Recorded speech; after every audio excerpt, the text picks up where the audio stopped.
All right, guys, back here on Southeastern 14 with Chase Robinson. We continue our look at all the SEC football schedules heading into the 2024 season, and we've made our way to the Auburn Tigers. And, of course, Hugh Freeze, seeing what he can put together in the encore there on the Plains. Before we look at this schedule game by game, let's tell you about our friends at BetOnline, the number one source for the Stanley Cup playoffs and the NBA Finals. So the finals are over now. Stanley Cup playoffs might be over by the time you watch this, but any game that's played anywhere, you can find every stat, every matchup, and even the live odds and spreads while the games are being played. When it's over, you can head over to the online casino and get on a game of blackjack or poker, plus unwind when the one over 150 slots games. All you got to do is head to the website today to get on the action. Use that promo code BELIEVE, BLEAV, for your 50% welcome bonus on your first deposit. Bet online. The game starts here.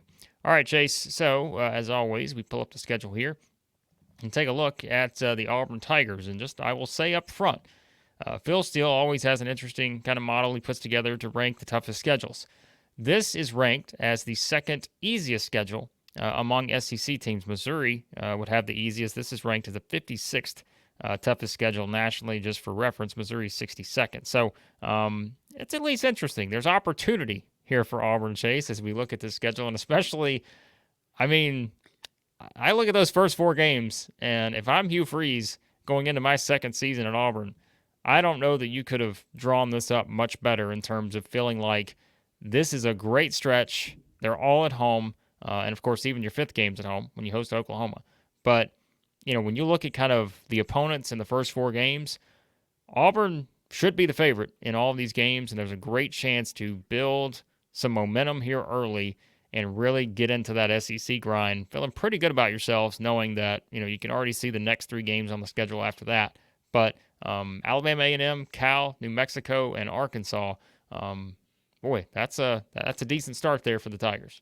Yeah, I mean, anytime you have your first 5 games at home, including your first 2 conference games, I feel like this happens to Auburn quite a bit, where they end up with a heavy, kind of a front-loaded home schedule, which I think is good as you start the season. And if you're an Auburn fan and you look at the schedule, it just looks so different. To start with, I mean, you think of your normal SEC West opponents and Alabama, who's still on the schedule, but no LSU, no Ole Miss, no Mississippi State. And so it's such a different looking schedule for Auburn. But yeah, I mean, you start out with Alabama and A&M, a team that they've played quite a bit in recent history and have been able to win every time. And we remember that California game from last year when they go out to the West Coast, just an odd, bizarre game, 14-10. Yeah, was the final there as Auburn got the win at Cal. It's in Jordan-Hare this year. Which I think will definitely be a favorite for Auburn in that game. But then you got New Mexico, like you mentioned. So I think this is a good chance for Auburn to start 3-0. And like you mentioned, I mean, Hugh Freeze in his second year looking at this schedule, you got to be pleased, especially with the front end. But 3 definitely winnable games to start the season there for Auburn. Yep, I think so too. And, you know, again, like we talk about, just, I mean, how important it is to not just win those games, but really, you know, kind of be impressive, and especially some of those, and give yourself a lot of confidence, where I feel like in some of these years, especially in recent history with Auburn, it's been kind of like pulling teeth in some of these games, you know, to really feel like you're getting what you want to get ready for these SEC games and get ready for the grind. But, of course, the Arkansas game on September 21st. We talk about just the importance of that one. And, you know, we've talked plenty this offseason about Arkansas and what kind of a big year this is for Sam Pittman, to put it very lightly, probably. And so, yeah, a great opportunity there. And then that's where the grind does begin.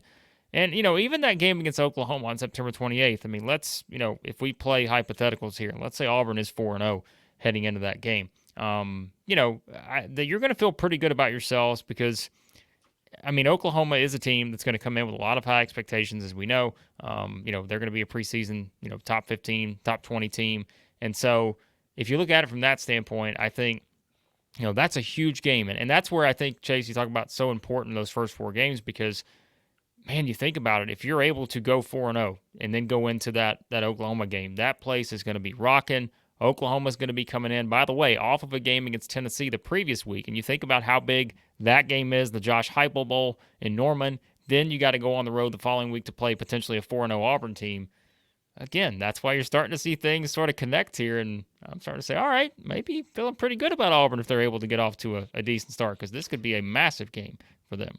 Yeah, and the way they beat Arkansas last year just embarrassed Arkansas in Yeah. Fayetteville last year, and so I think Arkansas will have that on their mind. And like you mentioned, it's there's so many questions about Arkansas and what the season will look like. Well, this being in Jordan Hare will be a very tough game for Arkansas, but they want some revenge. They want to try to spoil what could be a good start for Auburn. But yeah, I think you look at this Oklahoma game, and we could look at two 4-0 teams heading into this one, possibly 3-1 for Oklahoma, depending on how the Tennessee game goes. But I think both teams could be 4-0 going into this one, and so that could set up a really exciting matchup there to wrap up September in Jordan Hare Stadium. A game we obviously have not seen much with Auburn and Oklahoma, and I think could be a really fun kind of series moving forward.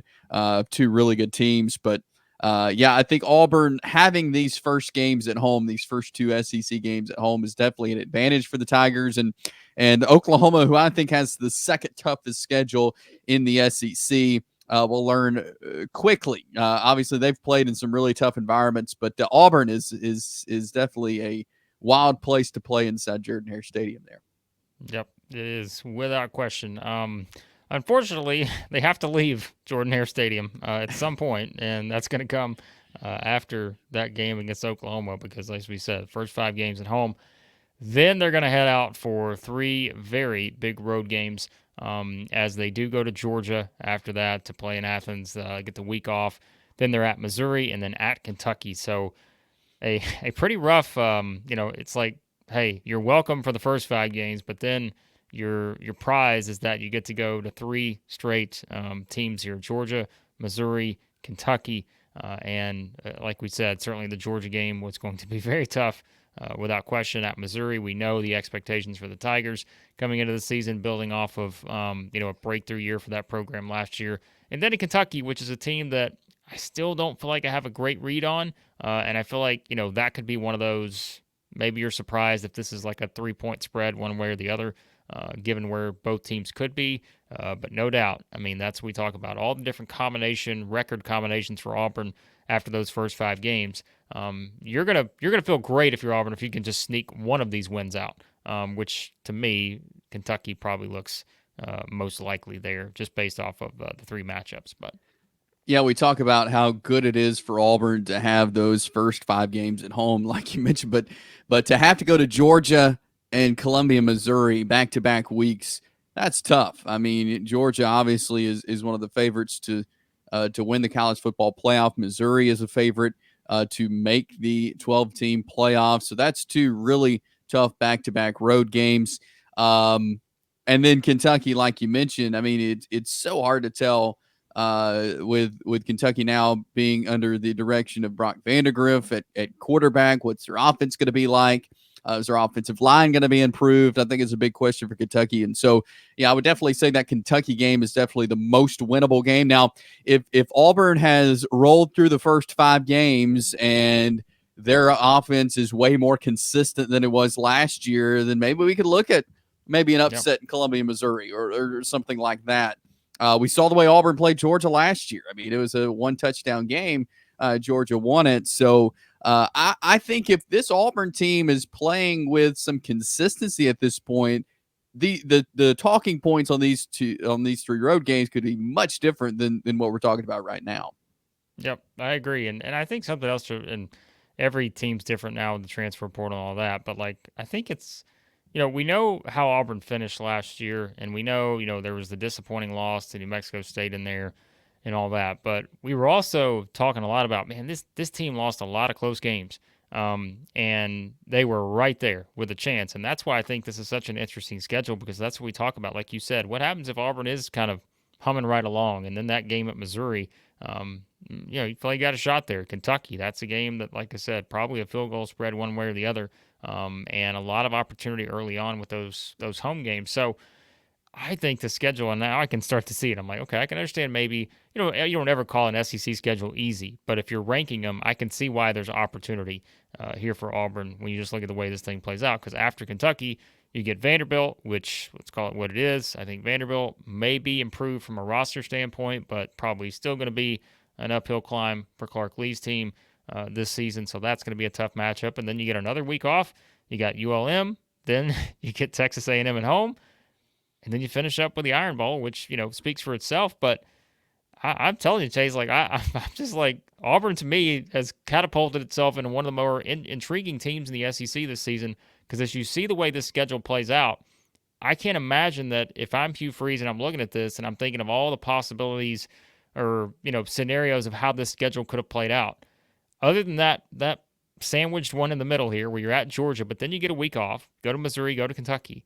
Everything else feels like it sets up great just in terms of the matchups and the opponents. And again, we're talking about a 3-game homestand here: Vanderbilt, ULM, Texas A&M. Yeah, I mean, I think that's 3 good games to almost at home, especially A&M. To have that one, to not have to travel to A&M and what could be a pretty good A&M team under the first year of Mike Elko. But yeah, I think the way this is an interesting schedule layout. Most of the time, you don't see just chunks of home games, then chunks of away games, and you're back at home for 3 straight. You don't see this much, but I think it does work in the favor of Auburn, most definitely. And by the time we're recording this here in mid-June, they've already come out with the TV windows. And what I think is interesting, Auburn being such a tough place to play at night, there's only 3 night games on this schedule, which I'm sure Auburn fans don't like because they only get 3 chances to play under the lights at Jordan-Hare, possibly against A&M. That's a flex game at this point, but they've got several afternoon, couple of 3 early games as well with the 11 o'clock or 11:45 kickoffs. And so that's something you could think about as well. Is just you're not going to be playing under the lights at Jordan-Hare much, but still 3 straight home games here, including A&M. I think that's huge before you go on your road trip to Tuscaloosa. And the Iron Bowl, as we said, speaks for itself. We know that no matter where these 2 teams are at on November 30th, all bets are off at that point because it's the way it works. And of course, it is such an interesting dynamic for the Iron Bowl this year because there's no Nick Saban. Kalen DeBoer steps in, and look, we know Alabama's as talented as can be, but it is going to feel a little bit different because it feels like it's a little bit harder to know exactly where Alabama is going to be at on November the 30th, even though, once again, we know what the standard is there, even without Nick Saban. But it's the Iron Bowl, and crazy things happen. So crazy things happen. I've been to many Iron Bowls in both Alabama and in both Tuscaloosa and in both Auburn, and it seems like the crazier things happen in Auburn. And like we saw last year, I mean, 4th and 31, Milroe's probably still standing there without anybody touching him. I mean, he had all the time in the world. He won the game. Things don't happen normally like that in Tuscaloosa, but again, it is a different year, though. Like you said, I mean, it's hard to know where Alabama will be at. I think the roster's fantastic. What do they do with that? Are they able to win games with that? Is Hugh Freeze going to turn this thing around this year and beat Alabama?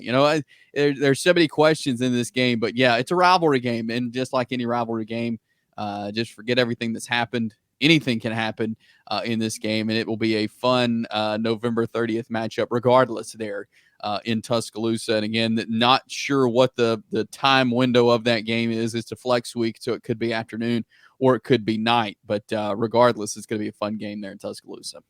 Yep, I think so too. And I think when you look at this Auburn schedule as a whole, as we said, I mean, I think for me, in looking at this, if you're picking out, games in terms of importance, obviously you're going to always rank the Iron Bowl number 1. But if we're talking about, let's say breakthrough season or middle of the pack type season for Auburn, I think to me the 3 games that you're going to look at and feel like, man, those are the ones that you call have to win because, obviously the Vanderbilt games I have to win in that kind of scenario. But I think it's the Arkansas game on September 21st because, like we said, you feel like Arkansas is a team that you just don't ever know what you're going to get. And I don't have a great read on Arkansas. That one's at home for Auburn, so that's a game I feel like win that one, you're feeling good. I think the A&M game is kind of the same scenario on November 23rd. It's a game where it's at home. We feel like A&M, even though that's one of those cases where there is a coaching change, but man, is A&M's roster loaded with talent. And, again, we don't know where they're going to be, though. And I think the other game I would put on there, Chase, is this one's kind of tricky, but it's earlier on. I think Cal is interesting because we said it earlier. It's such a weird game last year. And, they finished 6-7, but it feels like I was just actually looking at the roster a second ago. They got a better roster, and I think it could be one that's a 3:30 Eastern kickoff, ESPN2.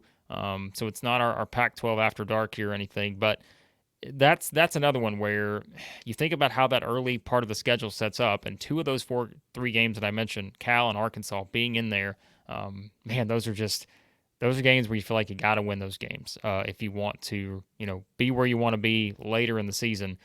Those are two just huge games, and like I said, I think the A&M game later on in the season is crucial just because it is another home game. So it is, and I look at this stretch of at Kentucky and then Vandy, Louisiana Monroe, and A&M. Those three being at home. That stretch, I think, is a very important one because whatever's happened, you can. I think these are four definitely winnable games for Auburn, especially the ones at home. Now, are they able to do that? We'll have to see. But you win those four games, and then you look at the other home games that they have, and you're looking at possibly 8 or 9 wins for Auburn.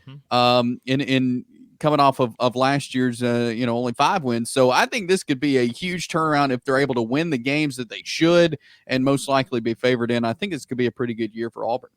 Yep, and we'll have it covered, as always here, guys. It's Southeastern 14, soon to be Southeastern 16. So if you're watching this later, type them both in. You'll find us one way or the other. But yes, as always, we'll have it covered here throughout the offseason, get you ready for the start of the season, kickoff for Auburn and all the other SEC teams coming up here in the 2024 season. So hit that subscribe button, hit the like button on your way out. Check out everything else we've got on the channel, basketball, baseball. It's all here. And again, if you want to reach out and sponsor any of our shows or any of our content here at Southeastern 14, you can do that. Reach out to caroline.smith at Southeastern 14 or Southeastern16.com.